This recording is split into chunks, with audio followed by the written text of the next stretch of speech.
Kembali kita lanjutkan dialog kita di Hot Ekonomi. Saya ke Ibu Masita dulu. Bu Masita, ini kan ya soal pengelolaan dananya juga menjadi sorotan begitu. Banyak kalangan yang kemudian menyarankan agar nanti dalam hal pengawasannya itu dari BPK atau bahkan lebih ketat lagi adalah dari KPK. Tanggapan Anda soal itu seperti apa?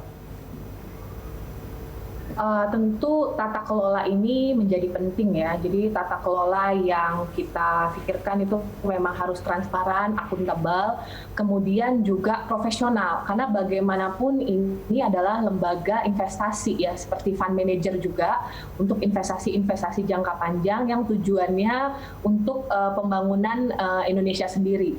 Jadi memang kan kita Dewan Pengawas dalam struktur ini nanti ada 5. Ketua Dewan Pengawas itu adalah Menteri Keuangan Ibu Sri Mulyani dan salah satu anggotanya akan Menteri BUMN saat ini Pak Erick Thohir. Beliau berdua sangat-sangat care ya dan sangat peduli dengan tata kelola ini, sehingga memang dari awal ini sudah dibicarakan untuk tetap sangat fokus untuk menjaga good governance lah dalam pengelolaan SWF.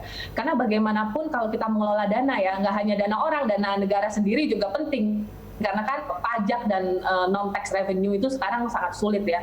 Jadi semua pengelolaan dana kita lakukan secara serius dan sungguh-sungguh, dan juga mengatur tata kelola dan juga optimalisasi dari penggunaan dana itu sehingga mencapai tujuan pembangunan yang paling maksimal.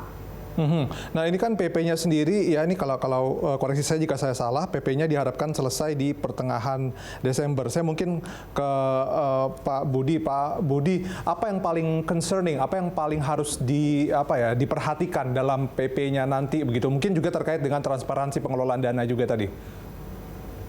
Selalu ya, tadi yang saya sampaikan integrity, kemudian juga governance dan juga kompetensi ya. Jadi kalau misalnya terkait transparansi, setahu saya yang paling transparan itu seperti sovereign wealth fund-nya kalau nggak salah Norwegia ya, itu bisa diakses dan perubahannya bahkan isi perutnya pun rakyatnya bisa lihat kan. Mereka tuh kalau nggak salah size-nya itu $1 triliun ya, segede boleh dibilang ekonomi Indonesia. Dan jangan lupa sebetulnya, karena kami punya pengalaman ya, kami satu-satunya fund manager yang mengelola namanya Asian Bond Fund ya. Ini adalah inisiatif 11 bank sentral di kawasan Asia. Yang terjadi itu adalah harmonisasi ya. Selain itu kita belajar karena ada komite supervisi dan lain-lain ya. Jadi faktor governance karena ini melibatkan juga standar internasional ya, itu juga bisa meningkatkan kita punya di satu sisi ya, kayak yang tadi seperti disampaikan oleh Mas Cita, bagaimana misalnya masalah orang itu punya boleh dibilang misalnya masalah di pengawasan, governance dan lain-lain, dan itu adalah boleh dibilang yang sangat dibutuhkan ya kalau kita melihat berbagai pengelolaan dana masyarakat seperti yang pernah terjadi pada kasus Jiwasraya gitu.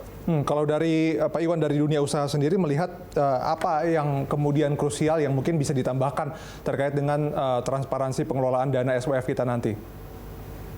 Ya, tadi sudah dari awal saya katakan bahwa tata kelola, transparansi, kredibilitas, akuntabilitas itu kan menjadi kata kunci bagi orang untuk mempercayakan uangnya dikelola gitu.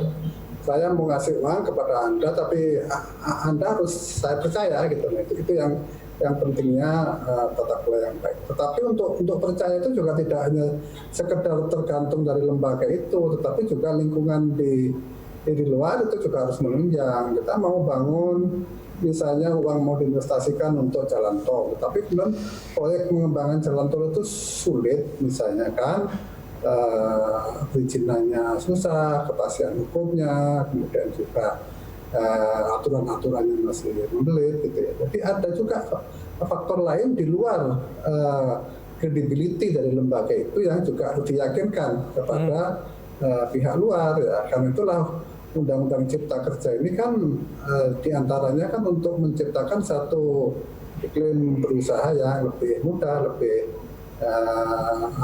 pasar gitu ya, lebih transparan. Ini hal-hal yang juga harus dilihat, tidak hanya lembaga itu sendiri. Sebagai contoh misalnya jangan dianggap itu nggak ada kaitannya dengan korupsi di di bansos itu juga bagian yang dilihat itu loh. Kalau uang sendiri, uang rakyat yang kecil aja diambil, nah nanti jangan-jangan uang saya juga begitu. Jadi lingkungan eksternal juga harus diyakinkan bahwa kita ini memang tempat yang bagus untuk menaruh uang begitu.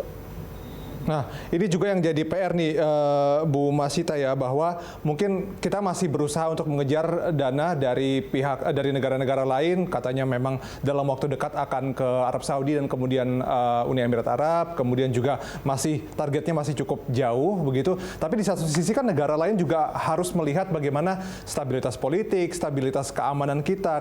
Kalau mereka melihatnya dalam kondisi saat ini, ya banyak kasus lah ya, soal kerumunan, kemudian juga soal korupsi, bahkan 2 menteri kena. Ini juga mungkin akan memengaruhi bagaimana mereka melihat kondisi Indonesia. Itu memang sesuatu yang kita sayangkan ya, yang baru terjadi. Akan tetapi memang pemerintah terus memperbaiki nih dalam tata kelola dan juga law enforcement jika terjadi sesuatu ya.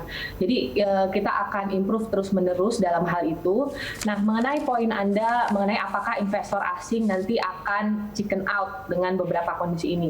Tentu kita akan terus memperbaiki diri, akan tetapi kalau kita mau melihat bagaimana investor mempercayai Indonesia, kita bisa lihat ya, kalau kita lihat indikator market misalnya, government bond yield Indonesia itu among the few EM yang nilainya sudah di bawah waktu periode sebelum pandemi.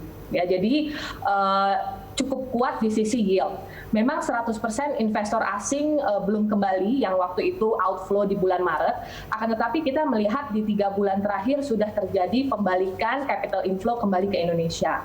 Equity di Indonesia kemarin sempat lagging karena beberapa hal termasuk leverage yang terlalu tinggi dan growth story ya, karena kan equity itu lebih di-drive oleh growth story, sementara kalau bond flow itu lebih di-drive oleh global factor seperti interest rate differential ya. Jadi kalau kita lihat equity, justru dengan berbagai pembangunan yang dilakukan, kita berharap nih equity akan segera catch up, karena biasanya asing itu masuk di kedua hal itu. Nah, kemudian ketiga, bagaimana asing mempercayai pemerintah Indonesia. Jangan lupa ya, tahun ini kita mengalami pandemi yang besar, pelebaran defisit, semua negara melakukan itu. Indonesia melakukan program pemulihan ekonomi nasional, termasuk melakukan burden sharing dengan Bank Indonesia, yang banyak juga dilakukan oleh negara-negara lain. Yang waktu Global Financial Crisis di 2008, itu hanya dilakukan oleh negara-negara maju. Negara-negara berkembang baru melakukan debt monetization itu di periode pandemi ini. Banyak sekali negara-negara yang mengalami downgrade credit ratingnya. Indonesia alhamdulillah kredit rating tahun ini di tengah pandemi, di tengah pelebaran defisit dan peningkatan debt to GDP ratio masih dianggap kredibel gitu ya. Dan jangan lupa juga bahwa debt to GDP ratio Indonesia sebelum pandemi itu sekitar 30%, jauh di bawah triple B country. Kalau kita bandingkan dengan peer group, kita jangan bandingkan dengan negara yang tidak seimbang, itu mereka di atas 50% on average. Jadi memang kita secara makro kondisinya itu cukup mendapatkan kepercayaan dari investor. Iya, baik. Terima kasih Bu Masita. Kita tunggu PP-nya dulu ya, dan kemudian kita harapkan memang sesuai dengan judul dialog kita, diharapkan SWF ini bisa menjadi mesin baru Indonesia untuk bisa menjaring investasi. Terima kasih atas waktunya Ibu Masita, dan kemudian Pak Budi dan juga Pak Iwan telah bersama kami. Salam sehat selalu untuk Bapak dan juga Ibu. Selamat malam. Ya, dan pemirsa, sampai di sini kebersamaan kita dalam Hot Ekonomi. Anda bisa mengirimkan informasi dan saran ke email kami di redaksi@betul1.tv atau follow kami via Twitter, Facebook, YouTube, dan Instagram. Saya Ahmad Brody, mewakili seluruh kerabat kerja yang bertugas undur diri. Terima kasih, sampai jumpa.